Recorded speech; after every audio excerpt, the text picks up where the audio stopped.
Hello students, आज हम लोग देखेंगे न्यूमेरिकल्स को जहाँ से हम लोग रुक गए थे। तो यहाँ पे एक न्यूमेरिकल है जिसमें बोला जा रहा है कि एक बॉडी है। देखिए आराम से, एक बॉडी है जो रेस्ट से शुरू कर रहा है, मतलब जीरो वेलोसिटी से शुरू हो रहा है, स्ट्रेट लाइन में जाता है कांस्टेंट एक्सेलरेशन के साथ for a time interval T time के लिए वो मूव करता है कहाँ से कहाँ, t इक्वल टू जीरो से लेके t इक्वल टू टी तक। u क्या है? जीरो, ठीक है। और इस दौरान वो कितना डिस्टेंस ट्रेवल करता है? s1। एक बार पढ़ देते हैं इसको। A body starting from rest moves in a straight line with a constant acceleration a for a time interval t। मतलब एक बॉडी रेस्ट से शुरू करता है और t टाइम इंटरवल तक s1 डिस्टेंस कवर करता है। नाउ आगे फिर से जब वो s1 डिस्टेंस कवर कर लेता है तो क्या होगा? वो और आगे s2 तक जाएगा, मतलब और भी डिस्टेंस कवर करेगा सेम टाइम इंटरवल t तक, और एक्सेलरेशन इस बार भी a रहेगा। लेकिन जो सेकेंड टाइम में डिस्टेंस कवर करेगा उसको क्या बोल रहे हैं? s2। Clear? It continues to move with the same acceleration for next time interval t during which it travels distance s2। Relation between s1 and s2 तो समझ में आ गया होगा कि t इक्वल टू जीरो से लेके t इक्वल टू टी तक पहले तो ट्रैवल करता है, फिर उसके बाद दूसरा इंटरवल तक कितना डिस्टेंस ट्रैवल करता है? s2। ये टाइम गैप भी कितना है? t है, और एक्सेलरेशन कितना है? a। t equal to t, इतना दूर, ठीक है। अब ये पता लगाना है कि दोनों के बीच में क्या होगा रेशियो। तो ये बराबर तो हो नहीं सकता है। क्यों नहीं हो सकता है? क्योंकि यहाँ से यहाँ तक जब जाएगा तो कुछ वेलोसिटी डेवलप हो चुका होगा, ठीक है, यहाँ तक रफ्तार बढ़ चुका होगा। तो ये पक्का है कि जो s2 होगा ना, ये दूरी, वो क्या होगा? s1 से ज़्यादा होगा। तो s2 जो है इन तीनों में से कोई एक होगा, वो तो होगा नहीं। तो उसके लिए कैलकुलेट करते हैं। सबसे पहले जो फॉर्मूला होता है वो क्या होता है? s equal to you t plus half a t square. अब यही क्यों फार्मूला लगाएंगे? क्योंकि अगर ये लगाएं, अब दिख रहा है इधर, रेंज तक तो है, हाँ, ओके। तो अगर हम लोग ये फार्मूला लगाते हैं v square minus u square two a s, तो ये नहीं लग पाएगा क्योंकि वी निकालना है, एस निकालना है, तो दो अननोन है, इसीलिए रहने दे भाई, रहने दे इसको। तो अब इसमें आ जाते हैं हम लोग। S equal to you t plus half a t square. U क्या है? जीरो, तो ये चीज़ क्या हो गया? जीरो, मतलब zero into T zero, half a t square s1। तो s1 कितना आ गया? Half a t square. Clear है? तो s आ गया हाफ ए टी स्क्वायर। अब निकालना है हम लोगों को कि s2 कितना है। मतलब यहाँ से यहाँ तक बॉडी तो चल दिया a एक्सेलरेशन के साथ, ठीक है, कितना? a equal to a, t equal to T.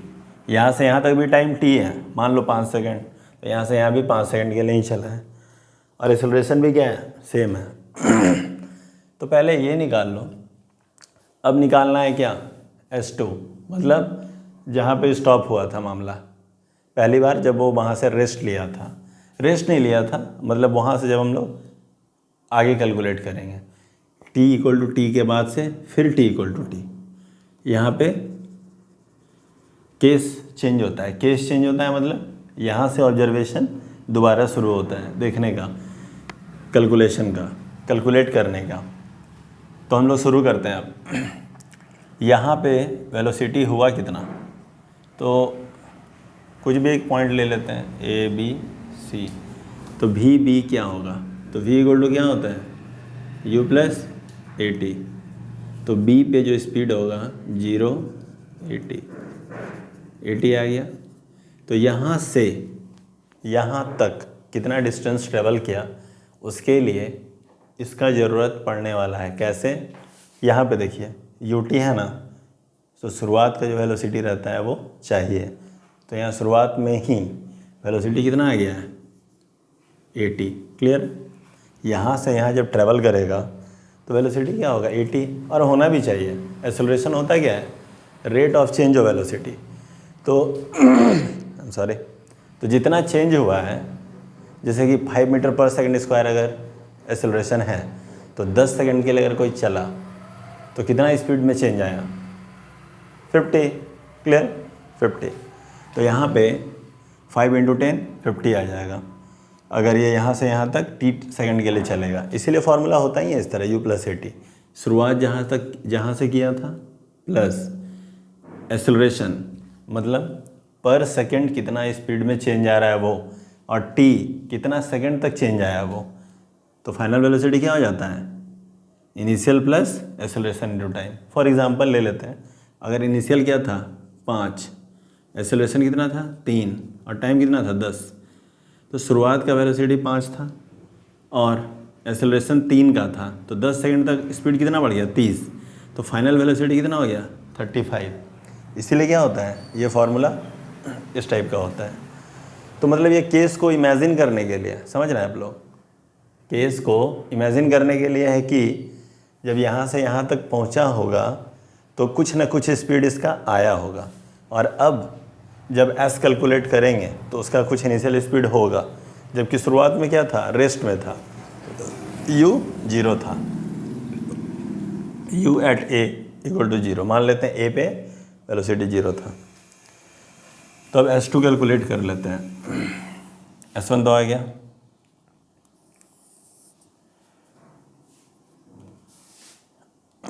Question मिटाएं क्या, जगह है तो देखते हैं यहीं पे। S2 = क्या होगा ut + हाफ at²। u कितना है 80 × t हाफ at²। इसको सॉल्व करिए आप लोग, बहुत सिंपल सा चीज़ है।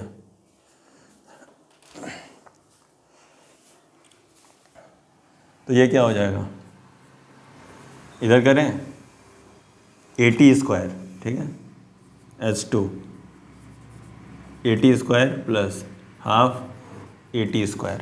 अब देखिए हाफ और 1 दोनों जोड़ के कितना हो जाएगा 1.5, मतलब 3/2।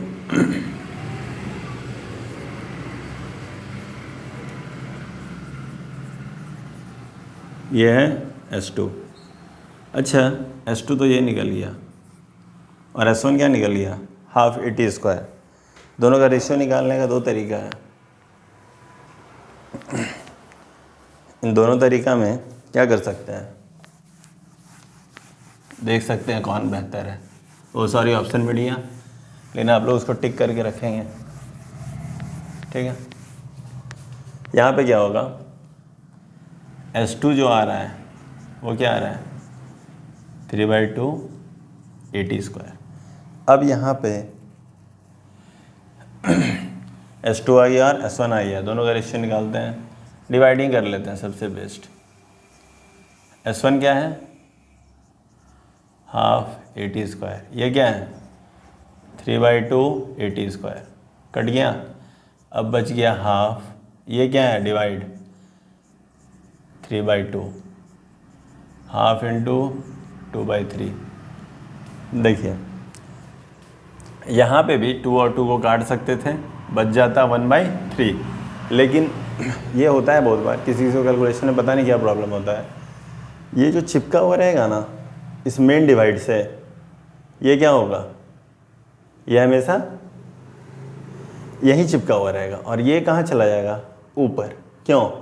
क्योंकि जो 3/2 होता है वो उल्टा होने वाला है, तो ये वाला नीचे वाला डिनोमिनेटर ऊपर चला जाता है। क्लियर? तो यहाँ पे आ जाएगा 1/3।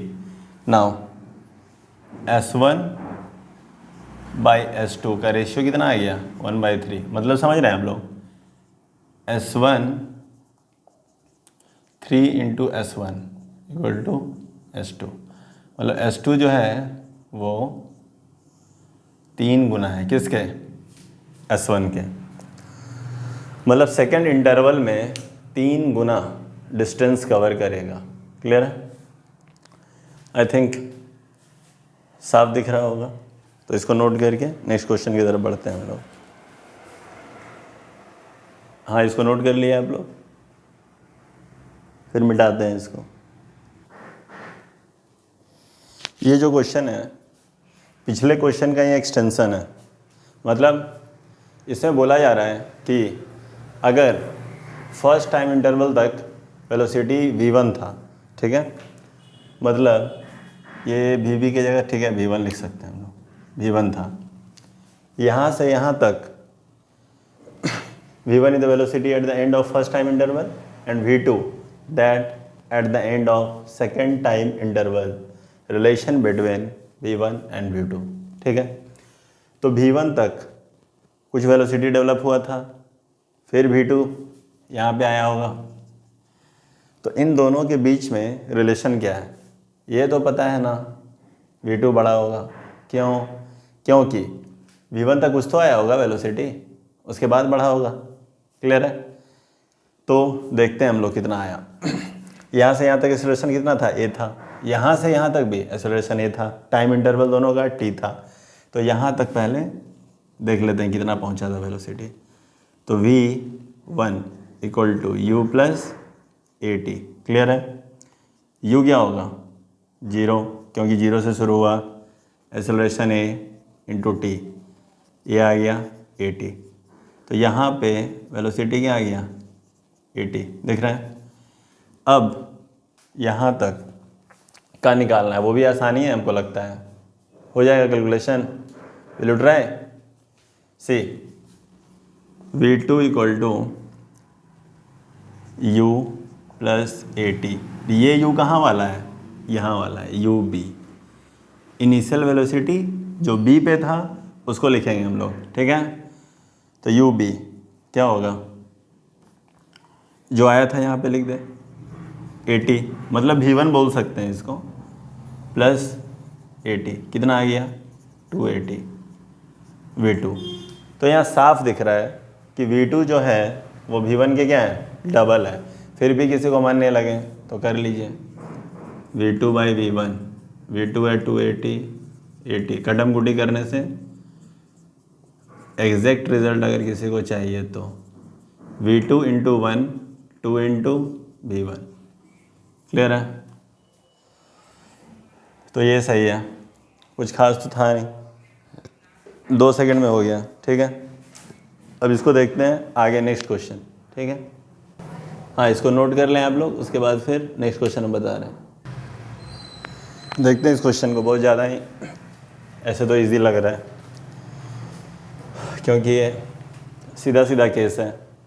अ body dropped from the top of the tower hits the ground in 4 second. How much time will it take to cover half the distance from the top of tower. अगर यहाँ से यहाँ आने में 4 सेकंड लगता है तो पूछा है कि आधा दूरी तक आने में कितना सेकंड लगता है, ठीक है।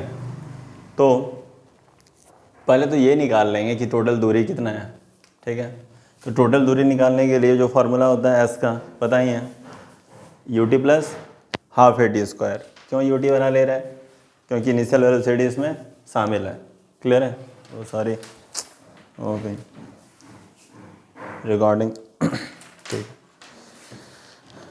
एक्चुअली अगर वायर हिले तो वाइब्रेशन आ जाता है फ़ोन में, पता नहीं क्यों। नाउ तो देख लेते हैं कि 4 सेकंड में कितना डिस्टेंस ट्रैवल करेगा। तो ut plus half at square, ये तो 0, क्यों? क्योंकि ड्रॉप किया गया था। ड्रॉप करने का मतलब बस छोड़ दिया गया ऐसे, ठीक है। तो जब छोड़ा गया तो इसका वेलोसिटी क्या था, 0। Now half acceleration due to gravity 10 होता है, तो a की जगह यहाँ क्या लिख सकते हैं, g। कभी भी अगर ग्रेविटी का केस हो तो a की जगह g, और इन तीनों इक्वेशन में a क्या होना चाहिए, कांस्टेंट। क्लियर है? तो ये कांस्टेंट रहेगा। t देख लीजिए क्या होगा, 4 का सेकंड, तो ये आ गया 5 इंटू 16 इंटू 5 80 मीटर। h/2 कितना है भाई? 40 मीटर। तो अब क्लियर है क्या निकालना है कि 40 मीटर आने में कितना टाइम लगेगा। ठीक है, अब कौन सा फॉर्मूला चूज़ करेंगे हम लोग? तो तीनों फार्मूला दिमाग में होगा ही।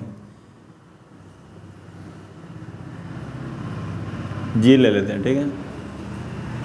नाउ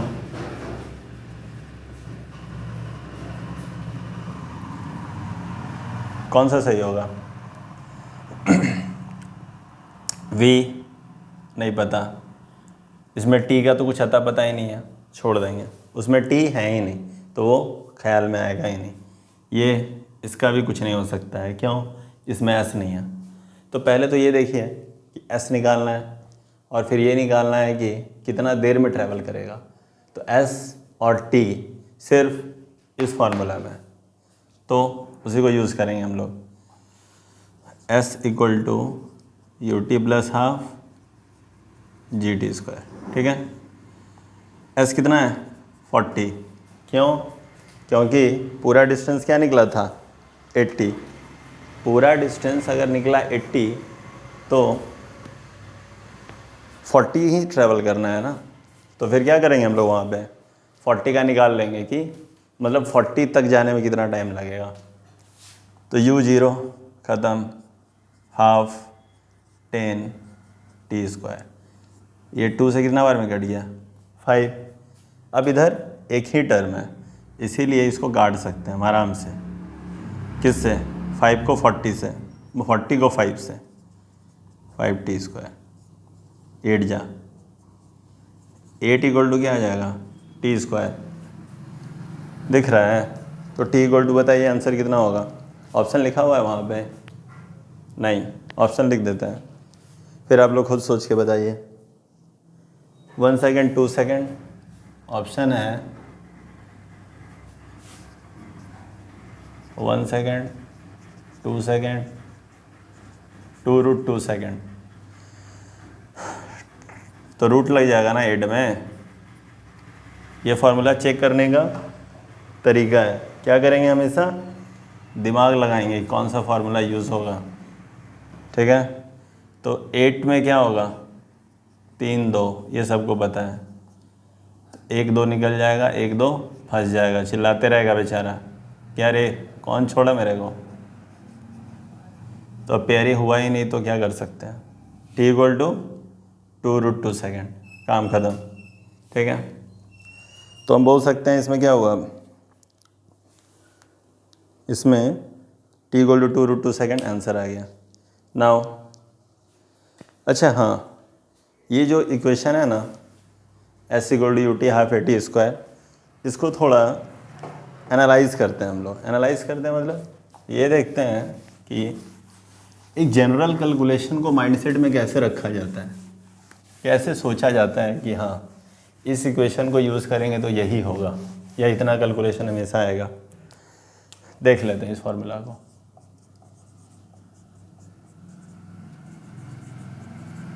ये ले लेते हैं specially for free fall. Free fall में u क्या होता है? 0। g क्या होता है? 10 मीटर पर सेकंड स्क्वायर। इसका मतलब समझ में आ रहा है? एक्सेलरेशन है 10 मीटर सेकंड स्क्वायर पर सेकंड स्क्वायर, मतलब एक्चुअली होता है क्या? एक्सेलरेशन होता है 10 मीटर पर second rate of change of velocity. तो हर 1 सेकंड के बाद कितना स्पीड चेंज हो रहा है? 10। तो अगर कोई चीज़ हवा में रह गया 10 सेकंड के लिए तो उसका स्पीड कितना हो जाएगा? 100। मतलब जब 10 सेकंड ख़त्म हो चुका होगा तो अब वो चलेगा, लेकिन किस रफ्तार से? 100 मीटर पर सेकंड के रफ्तार से। पहले कैसे चल रहा था वो? इनिशियली 0। इसीलिए जितना ऊंचा बिल्डिंग से गिराया जाए किसी को उतना ही ज़्यादा क्या होता है? उतना ही ज़्यादा स्पीड बढ़ जाता है, क्योंकि उसको मिलता है समय ज़्यादा। जितना समय ज़्यादा मिलेगा उतना ज़्यादा दूर वो हवा में ट्रैवल करेगा और हर 1 सेकंड के साथ 10 10 10 बढ़ते जाएगा। तो जस्ट इमेजिन कि 1000 मीटर पर सेकंड मतलब 1 किलोमीटर पर सेकंड भी हो सकता है। अगर उसको 100 सेकंड दिया जाए, लेकिन 100 सेकंड देने के लिए कितना ज़्यादा डिस्टेंस या स्पेस चाहिए उसको पता है, बहुत ज़्यादा। देखते हैं हम लोग, ठीक है। सबसे पहले 1 सेकंड के लिए निकालते हैं। For t equal to 1 second, s equal to you t plus half g t square. ये हमेशा क्या होगा, 0। क्यों, फ्री फॉल के चलते। u 0 होगा तो 0 into t 0, since u equal to 0। तो s को सीधे सीधे अब क्या समझ लेंगे हम लोग, हाफ जी टी स्क्वायर। किस केस में, फॉर फ्री फॉल। तो अब दिमाग लगाना ही नहीं है यूटी में, और उससे भी ज़्यादा, अभी तो शुरू हुआ है। जी का वैल्यू रख देते हैं टी तो डिपेंड करेगा कितना टाइम के लिए लेना है। ये आ गया 5t स्क्वायर। अब देखिए आप लोग, ये जो s equal to 5t square दिख रहा है ना, ये सही चीज़ है। क्यों, इससे पूरा का पूरा कैलकुलेशन हम लोग को समझ में आ सकता है कि ये 10 क्यों होता है। ये अभी जवाब मिलेगा। सबसे पहले 1 सेकंड में कितना चलेगा वो, तो अब हम लोग टी के जगह क्या रख के देखेंगे, 1। क्लियर है, टी के जगह क्या रख के देखेंगे, 1। फॉर फ्री फॉल, ये तो लिख लिया ना बेटा। For t equal to 1 second, मतलब ये बॉडी जब गिर रहा होगा u इक्वल टू 0, तो कितना चलेगा 1 सेकेंड में। फिर से वही फार्मूला है, you t plus half g t square. u क्या हो जाएगा 0, g क्या हो जाएगा 10, तो ये कट के आ जाएगा 5, तो 5t स्क्वायर हो जाएगा। क्लियर है ना। तो 5 into 1 square equal to 5 metre. तो t इक्वल टू 1, तो s इक्वल टू 5। वो नहीं दिख रहा होगा, t equal to 1, s equal to 5। Oh I am sorry, वो दिख नहीं रहा, ठीक है। ज़रूरी भी नहीं है उतना ज़्यादा, बस आप लोग ये देखें कि किस तरह चेंजेस आता है डिस्टेंस में पर 1 सेकंड के साथ। तो अब s1 मतलब 1 सेकंड में, s2 मतलब 2 सेकंड में, 5 इंटू 2 स्क्वायर टी के जगह। ये फार्मूला जो है ना, इसी को ध्यान में रख के चलना है। 4 इंटू 5 20 मीटर। अब सिंपल देखेंगे, यहाँ क्या आ जाएगा 3 स्क्वायर, नेक्स्ट केस में 45 मीटर। s4 कितना, 4 स्क्वायर 80 मीटर। s5, अरे भाई 125, ठीक है। s6, अब तो हद हो रहा है, ये किसको नहीं पता है ये सब, 180। तो अब बात आ रहा है कि पहले सेकंड में कितना चला, 5, तो दूसरे सेकंड में कितना चला, 15 मीटर, ठीक है। ये है s सेकंड, सेकंड मतलब सिर्फ दूसरे सेकंड में। फिर तीसरे सेकंड में कितना चला, 25 मीटर। इसका मतलब है सिर्फ तीसरे सेकंड में 45 और 80 के बीच में कितना फ़र्क है, 35 मीटर। ये चला सिर्फ चौथे सेकंड में, और ये 45 सेकंड। ये चला सिर्फ 5वें सेकंड में, और ये 25 5 30 और 55 मीटर। ये चला 6ठे सेकंड में। अब देखिए आप लोग, 15 और 25 के बीच का फ़र्क कितना है भाई, दिख रहा है। हाँ, बताते हैं आप लोगों को, इधर वाला मिटा दें।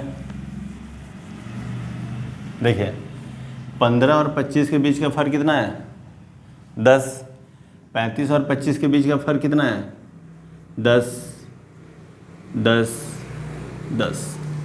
अब सबको समझ में आ गया होगा कि हर 1 सेकंड के बाद, मतलब दूसरे सेकंड में अगर वो 15 मीटर चलता है, अरे इसको तो लिए ही नहीं, इन दोनों का फ़र्क s1 equal to, sorry 1 second, first second में चला था 5 और दूसरे सेकंड में चला था 20, तो सेकंड में सिर्फ चला कितना, 15 मीटर। और 5 और 15 के बीच का गैप भी देख लिया आप लोग आराम से, क्या है 10 मीटर। तो हर जगह जो गैप है ना वो 10-10 का आ रहा है। 5 से 15 के बीच में 10, 15 से 25 के बीच में 10, 10, 10, 10।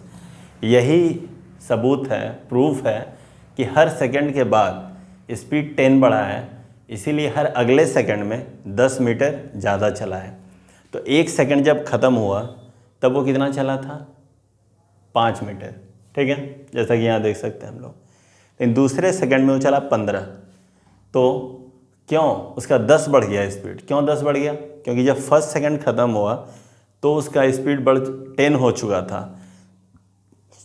इसका मतलब पहले सेकंड में वो जितना भी चला हो, अब दूसरे सेकंड में उससे कितना ज़्यादा चलेगा, 10 ज़्यादा। इसीलिए पहले सेकंड में कितना चलता है वो 5 मीटर, और दूसरे सेकंड में कितना चलता है 15, तो 10 ज़्यादा चला।